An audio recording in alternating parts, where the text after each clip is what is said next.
Chapter 5. Okey stood at the ship's rail, and as she looked back toward Japan, she felt a little queasy. She did not get seasick anymore, not like she did when the steamship first left Yokohama, roiling against strong winds, but when the thoughts of family came to mind, she still felt as if silkworms were crawling in her stomach. Even now, 10 days into the voyage, it was difficult for her to believe they were halfway to America, in the middle of the Pacific Ocean. Father had been right. Fighting did come to Wakamatsu.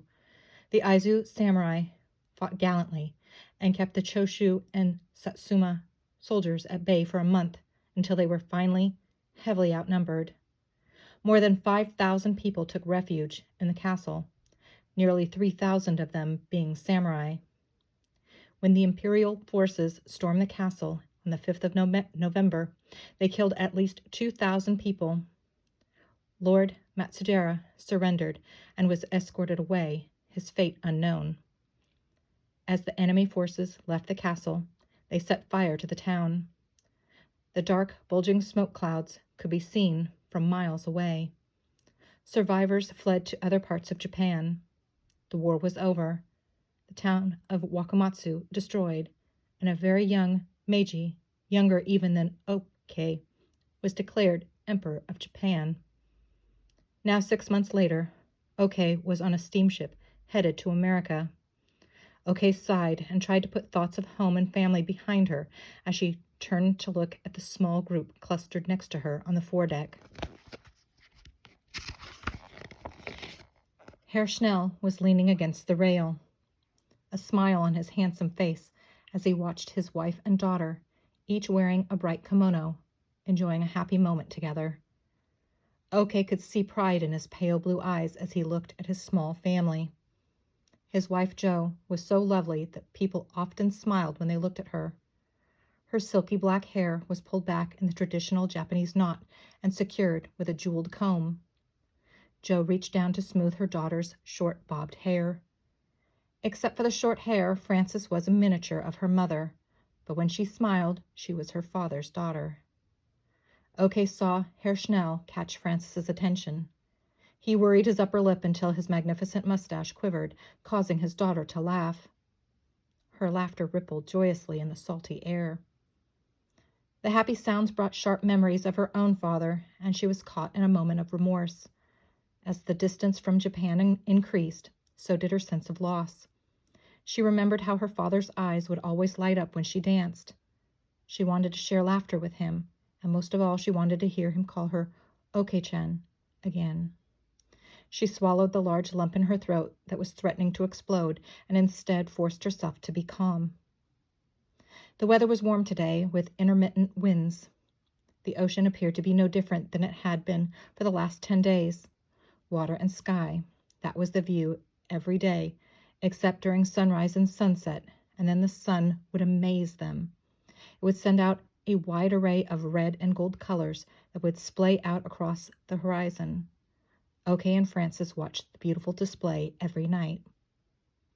The China was a large steamship, a side-wheeler, with huge paddle wheels on each side that turned continuously. It was not an uncomfortable vessel.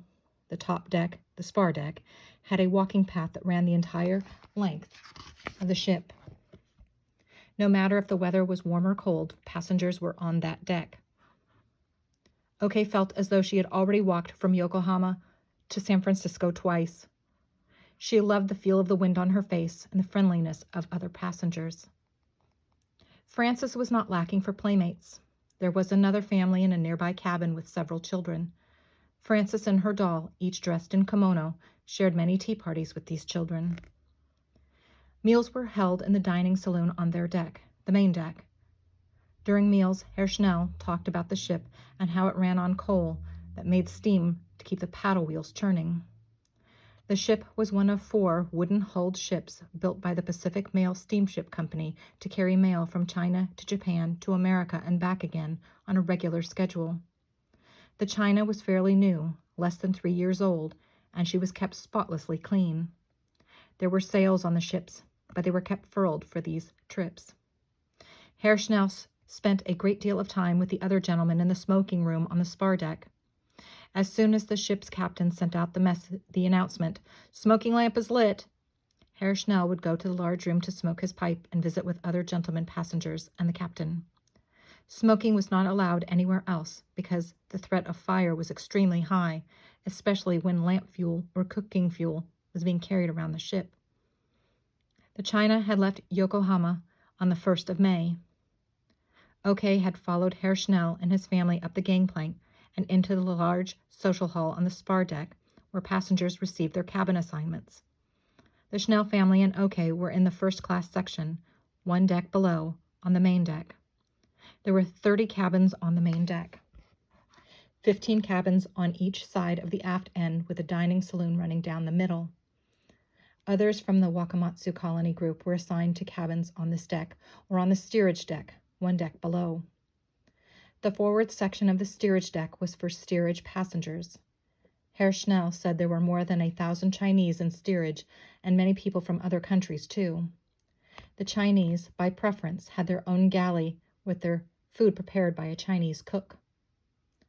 When the passengers arrived on board, they were told that on the 11th of May they would meet the Japan, a sister ship of the China, at the midway point as she headed back to Japan from San Francisco. During most of the voyage, it appeared to Okay that theirs was the only ship on this vast ocean, so it was with great anticipation that she waited for the meeting of these two ships. Hoo-wee, hoo-wee! That was the sound of the ship's whistle, the signal to proceed outside on deck for the captain's speech. Okay took Francis's hand and followed the Schnells out of the cabin, stepping over the raised door base, and then outside through the heavy door. Passengers were already lined up next to the rail. As she looked over the side, she could see people at the rails on all 3 decks. Excitement was contagious, everyone laughing and talking together. The captain walked up and down the deck, stopping often to talk to passengers. Okay thought the captain looked quite cheerful, as though he were offering them a great surprise. His eyes seemed to sparkle as he said, "Soon you will see our sister ship, the Japan, appear on the horizon. She will look like our ship, with one black smokestack." Then he walked on talking to other passengers. Okay looked and searched steadfastly for the steamship. Herr Schnell had brought a telescope, and Okay was delighted when it was her turn to use it, even though she saw nothing but sky and water. Herr Schnell was the first to notice a speck of black on the horizon. Okay heard the cheers as others saw the speck too. She watched it grow steadily larger until finally she could see the distinctive black hull, one black stack, and the white trim of the Pacific Mail's steamer, Japan. Soon the ships were stopped in the water side by side, facing opposite directions. The captain had told them that Japan would send a gig to the eastbound vessel.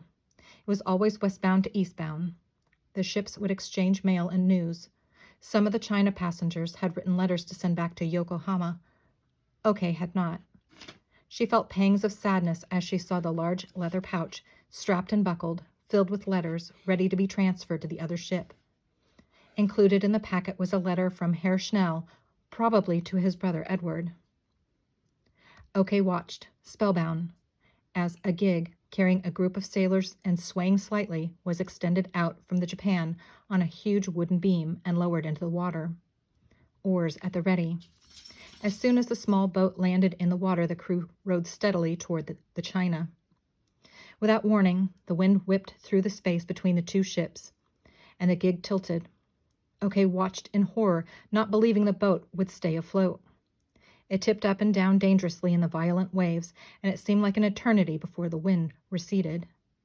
The crew, maintaining their hold on the long oars, managed to keep the gig afloat and finally reached the China. The sailor with the mail pouch reached for the ladder on the side of the ship and pulled himself up. He gave a sharp salute to the captain, turned over the mail pouch, and received the one for Yokohama. The crew remained steadfast as the sailor descended the ladder and climbed back into the gig. Amidst cheers and waves, the small boat returned to the Japan. Okay had been shocked at the near accident, and now she turned to look at the captain to see his reaction. The captain did not seem bothered at all. Instead, he looked quite proud. His hands were still clasped behind his back, and he seemed to be very much at ease. He winked at Okey and said, "We have never lost a man during the mail transfer, and we never will." Herr Schnell translated the captain's words. Okey watched with relief and excitement as the gig was safely raised back onto the Japan. "Hurrah! Hurrah!" called out the passengers on the ships. Ladies took the scarves off their heads and waved them grandly. Hoo-wee! Hoo-wee! The horns of both ships joined in celebration. The walking beams of the ships bowed to each other. Gunshots were heard from each deck. The meeting of the ships was ended. With great groaning, the paddle wheels churned. The ships slowly picked up speed and then headed away from each other. The China to San Francisco and the Japan to Yokohama. The captain looked at his pocket watch and nodded. He appeared to be pleased. He walked along the deck, nodding and talking to the passengers as the China continued on her journey. Herr Schnell turned away from the departing steamship and looked at the small group surrounding him. He laughed, his enthusiasm seemingly buoyed by the meeting of the ships. "That was exciting," he announced. "And now we are halfway to America." He took the silk scarf from around his neck and held it out so that it flew like a flag. "We are going to make silk as fine as this in America. Someday the Wakamatsu Tea and Silk Farm colony will be known all over the world."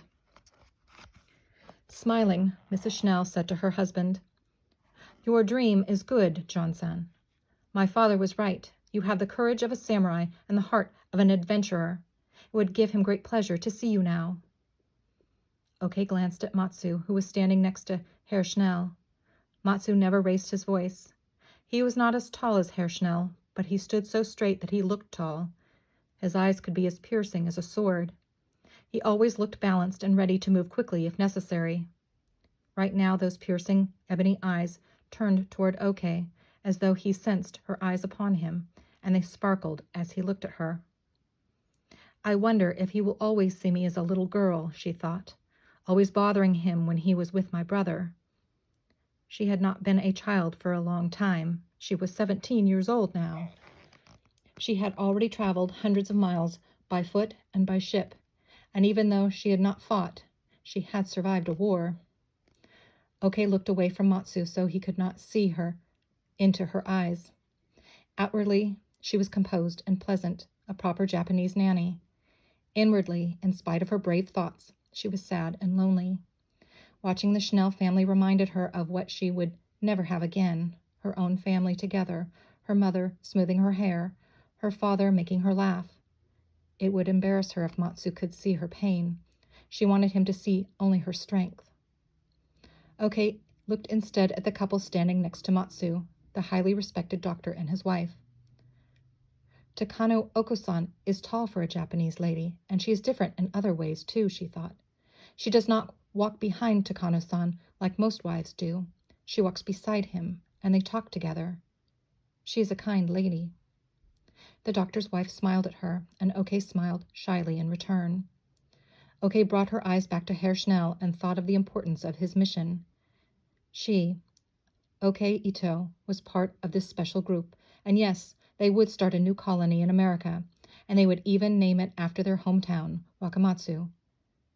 As the ships drew farther and farther apart, she pulled her mind away from the ship that was going to Japan and focused instead on the one that promised to lead her to a happy future. She felt a strong stirring of adventure as she faced the wind and whispered, "Sayonara, Father. I am going to America."